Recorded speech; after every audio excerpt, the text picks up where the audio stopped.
बिस्मिल्लाहिर्रहमानिर्रहीम, अस्सलाम वालेकुम। अच्छा नाजरीन, आपसे खबर शेयर करनी है जी। हमारे अदालती निज़ाम के बारे में ये ख़बर है। जैसा कि आपको पता है कि जी हमारा अदालती निज़ाम में पूरी दुनिया में हम तो पता नहीं 130 पे थे, अब पता नहीं कितने 140 पे चले गए हैं। कोई अंदाज़ा भी नहीं है कि शायद इससे भी ऊपर चले जाएँ।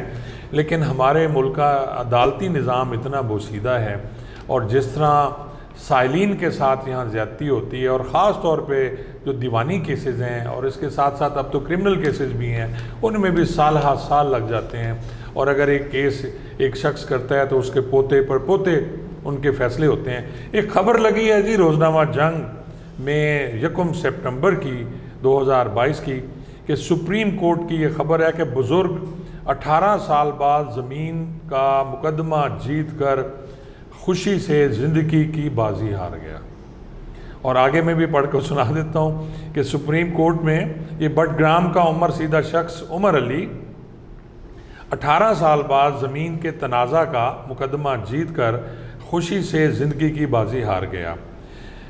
मेरे हक़ में फ़ैसला हो गया, ये वो उसके आखिरी अल्फाज थे। और उसके बाद उसे हार्ट अटैक हुआ, तिब्बी इमदाद दी गई, एम्बुलेंस पे ले गए, लेकिन वो जाँबर ना हो सका जी। इस सिलसिले में फिर आज हमने तकलीफ़ दी है जनाब समीउल्लाह खान साहब को, सीनियर एडवोकेट हैं हाई कोर्ट के। तो ये क्या है सर, ये हमारा अदालती निज़ाम है।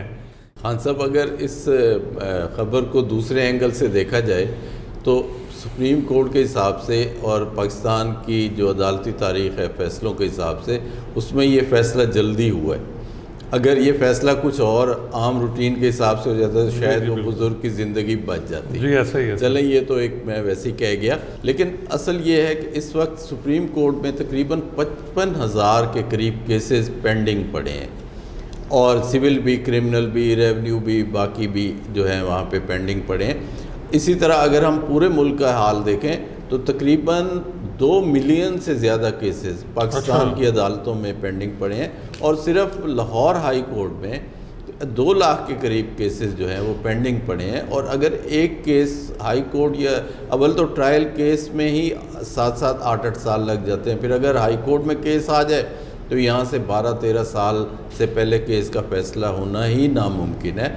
और वो जैसे कहते हैं कि जस्टिस डिलेड जस्टिस डिनाइड। और अगर 18 साल के बाद उस बुज़ुर्ग को अपना ज़मीन का वो टुकड़ा मिला है, तो आप ये देखें कि उस बेचारे ने कितनी मेहनत इन मुकदमात लड़ने के लिए की होगी। वकला को पैसे दिए होंगे, फीसेस दी होंगी, बाकी अखराजात किए होंगे, लेकिन उसके लिए जब वो आखिरी खुशी का लम्हा आया तो उससे वो खुशी बर्दाश्त नहीं हो सकी और वो फौत हो गया। तो हमें ज़रूर इस मामले में तवज्जो देनी चाहिए कि हम जितना जल्दी इंसाफ के तकाज़े पूरे कर सकें और केसेस के फ़ैसले अदालतों में जल्दी हो सकें। अब तो बेतहाशा मरात हैं जुडिशरी के पास, तनख्वाहें भी बहुत अच्छी हैं, जजेस को गाड़ियाँ भी दे दी गई और हर तरीके से जो है उनका ख्याल रखा जाता है।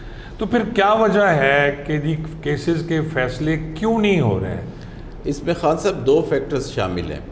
पहले तो ये है कि दुनिया में आबादी के लिहाज से और केसेस के लिहाज से जजेस तैनात किए जाते हैं। इस वक्त पाकिस्तान की 22 करोड़ आबादी पर ट्रायल कोर्ट में सिर्फ 4,000 से 4,500 जज साहबान काम कर रहे हैं, जबकि अगर हम लाहौर हाई कोर्ट की बात करें तो यहाँ 50 सीट्स हैं और 42 जजेस काम कर रहे हैं।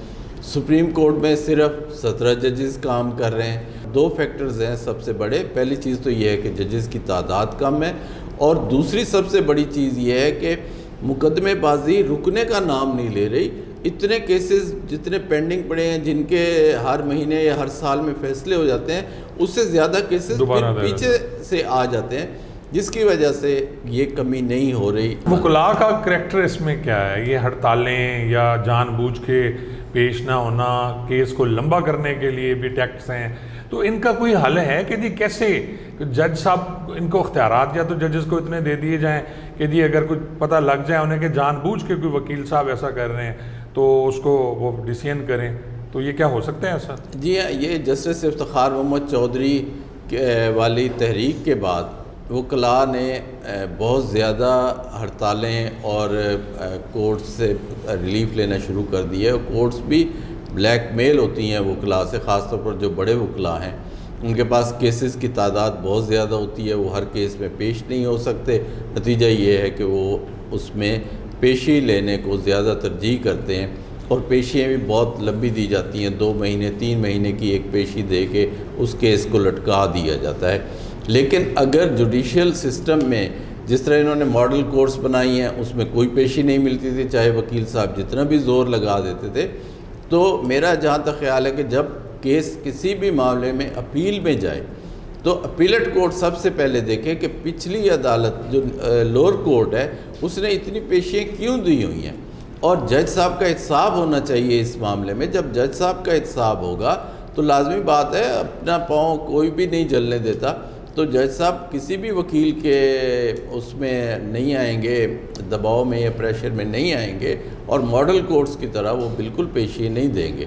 تو ہمیں پیشیوں والا رجحان اور ڈیٹس لینے والا رجحان اس کو ختم صرف اسی صورت میں کیا جا سکتا ہے کہ جج صاحب کو ڈسکریشنری پاور ہی نہ دی جائے اتنی زیادہ کہ وہ پیشیاں دے سکیں۔ اچھا سر، جیسے کہ پولیس ڈپارٹمنٹ میں ہے کہ اگر کوئی فالٹی انویسٹیگیشن کرتا ہے تو 155C ہے، یا یہ ہے کہ جی اگر اس ثابت ہو جاتا ہے کہ جی تفتیش غلط ہوئی تھی تو ڈسمسل ہوتی ہے اس پولیس ملازم کی، تو کیا جوڈیشلی میں ایسا نہیں ہے سر کہ آپ دیکھیں کہ لوئر کورٹ میں ایک بندہ سزا دے دیتا ہے، ہائی کورٹ سر اس کو بری کر دیتا ہے، یا ہائی کورٹ بھی اسے انٹیکٹ رکھتا ہے تو سپریم کورٹ اس کو بری کر دیتی ہے، تو کیا ججز کو پوچھنے والا کوئی نہیں ہے کہ جی آپ نے کس گراؤنڈ پہ اس کو سزا دی، اور اس بندے کے جو 7 سال 10 سال 5 سال جیل میں گزرے اور اس کی جو فیملی اذیت میں رہی، تو سر کیا یہ پاسبل ہے کہ ان ججز کا بھی احتساب ہو سکے؟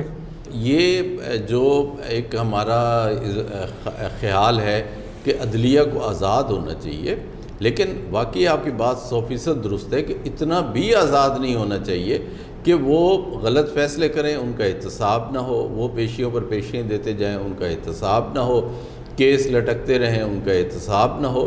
کوئی ایسا میکنزم ضرور بنانا چاہیے۔ اب جس طرح یہ دیکھیں کہ لوور کورٹ سے ایک فیصلہ کسی کے حق میں ہوتا ہے تو وہ اپیل میں دوسری پارٹی کے حق میں ہو جاتا ہے، اپیل سے پھر وہ جو پہلی پارٹی ہے وہ ہائی کورٹ میں اپیل کرنے چلی جاتی ہے، تو پھر پہلے والے صاحب کے حق میں فیصلہ ہو جاتا ہے، وہ پھر سپریم کورٹ چلے جاتے ہیں۔ یہ سانپ سیڑھی کا کھیل چلتا رہتا ہے کہ اوپر جاتے ہیں اور پھر وہ نیچے وہ بھیج دیتے ہیں کیسز کو۔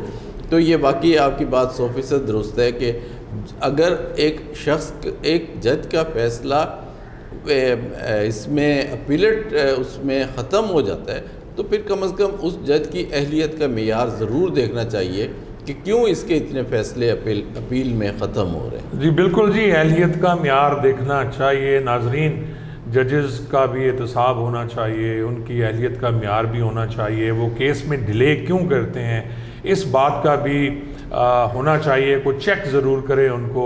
حالانکہ قوانین موجود ہوں گے مجھے لگتا ہے، لیکن عمل پیرا نہیں ہوتے۔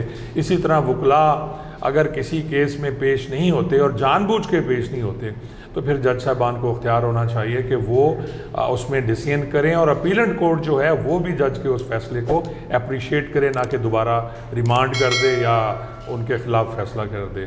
ناظرین، یہ ہماری آج کی خبر تھی۔ انشاءاللہ اگلی خبر کے ساتھ پھر حاضر ہوں گے۔ شکریہ جی۔